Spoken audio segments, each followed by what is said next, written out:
स्वराज आणि मावशी. साहेब, साखर कारखान्याच्या रिकव्हरी बाबतीत किंवा जे ऊस देय बाकी आहे त्या संदर्भात आपण साखर आयुक्तांना आता भेट दिली. नेमकी काय चर्चा झाली? आज आम्ही साखर आयुक्तांची भेट घेऊन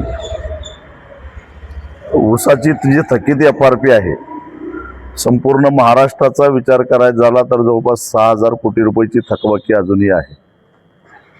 साधारणपणे 15 फेब्रुवारीला साखर कारखाने बंद झालेले आहेत. म्हणजे 15 मार्च 15 एप्रिल 2 महिने होऊन गेले कारखाने बंद होऊन, पण अजूनही शेतकऱ्यांना पैसे मिळालेले नाहीत. स्वराज्य कारखान्यासारखे महाराष्ट्रामध्ये अनेक साखर कारखाने आहेत, त्यांनी 1-2 बिलं दिलेली आणि बाकीचे पैसे काहीच दिलेले नाहीत. साखर आयुक्ताकडं खोटी माहिती दिलेली आहे की आम्ही शेतकऱ्यांना पैसे दिलेले आहेत.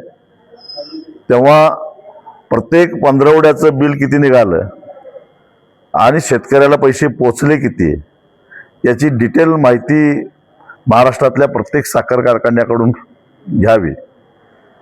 आणि जे वारंवार नोटिसा देऊन सुद्धा खोटी माहिती देतात त्यांच्यावर सक्त कारवाई करावी, फौजदारी गुन्हे दाखल करावेत, अशी मागणी आज आम्ही साखर आयुक्तांच्याकडे केलेली आहे.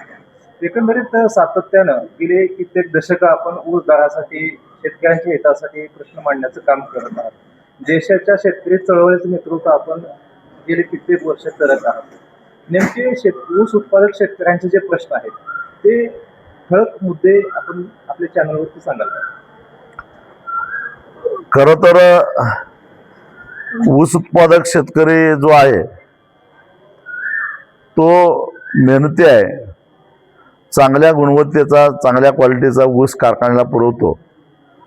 परंतु साखर कारखाने त्याचं वजन मारतात. जवळपास 10% वजन सर्रास मारलं जातं.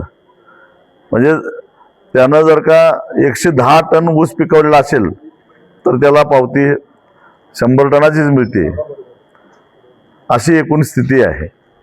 या काटामारीवर नियंत्रण आणलं पाहिजे, कारण यातून काळा पैसा तयार होतो आणि तो त्यातला बहुतेक सगळा पैसा हा महाराष्ट्रातल्या राजकारणासाठी वापरला जातो. त्यामुळे हे साखर कारखान्यांचे वजन काटे एकतर ऑनलाईन करा, एका सर्व्हरनं जोडा, तरच त्याच्यातली जी बदमाशी आहे, चोरी आहे ती थांबेल, अशी मागणी आम्ही सातत्यानं करतोय. आता कुठेतरी सरकारने एक कमिटी नेमलेली आहे आणि त्या कमिटीचा अहवाल आल्यानंतर अंमलबजावणी करण्यासाठी आम्ही पाठपुरावा करू. दुसरी गोष्ट, ऊसाच्या तोडणी वाहतुकीमध्ये सुद्धा मोठ्या प्रमाणामध्ये फसवणूक होते, शेतकऱ्याची लूट होते. जवळपास 1200 रुपये टनाला तोडणी आणि वाहतुकीचा खर्च जातो. वास्तविक पाहता या प्रत्येक साखर कारखान्याला कार्यक्षेत्र हे 25 किलोमीटर परिघाचं दिलेलं आहे. त्या परिसरात दुसरा साखर कारखाना काढायला सरकार परवानगी देत नाही. याचाच अर्थ त्या 25 किलोमीटरच्या परिघाच्या आत उपलब्ध असणाऱ्या ऊसावर कारखाना पूर्ण क्षमतेनं चालला पाहिजे. असा असताना 150 आणि 200 किलोमीटरवरून कारखान्याला ऊस येतोच कसा? आणि येणारा जो काही वाहतुकीचा खर्च आहे तो सगळ्यांच्यावर विभागला जातो आणि त्यामुळे कार्यक्षेत्रातल्या शेतकऱ्यांच्यावर अन्याय होतो की जो कार्यक्षेत्रातला शेतकरी साखर कारखान्याला जास्त रिकव्हरीचा ऊस पुरवतो, बाहेरून येणारा ऊस हा कमी रिकव्हरीचा असतो, त्यामुळे सरासरी रिकव्हरी कमी होते, म्हणजे त्याच्या दरावर त्याचा परिणाम होतो. त्याशिवाय कार्यक्षेत्रातला 25 किलोमीटरच्या आतला जो ऊस आहे तो तोडणी आणि वाहतूक हा 750च्या वर जाऊ शकत नाही.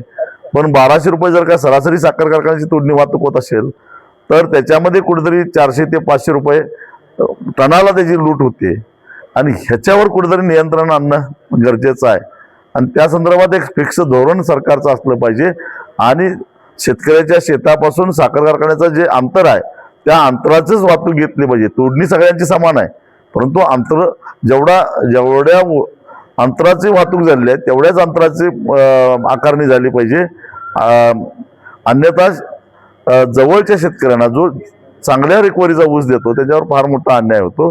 या संदर्भात आता आमचा शासनाकडे पाठपुरावा चालू आहे. आणि सगळ्यात महत्वाची गोष्ट म्हणजे साखर कारखाने सर्रास रिकव्हरी चोरतात. 1% रिकव्हरी चोरली तर 10 किलो साखर गेली. 10 किलो साखरेचा आज बाजारभावाप्रमाणे 380 रुपये झाले. म्हणजे 380 रुपये टनाला नेट त्याची चोरी होते. आणि ह्या रिकव्हरी चोरीवर सुद्धा कडक नियंत्रण आणलं पाहिजे. त्याच्यावरचा 5% GST बुडतो. म्हणजे सरकारचंही नुकसान होतं, शेतकऱ्याचं नुकसान होतं. आणि ह्या चोऱ्या थांबल्याशिवाय साखर कारखानदारीमध्ये तयार होणारा काळा पैसा हा खऱ्या अर्थानं शेतकऱ्यांच्यापर्यंत पोहोचणार नाही.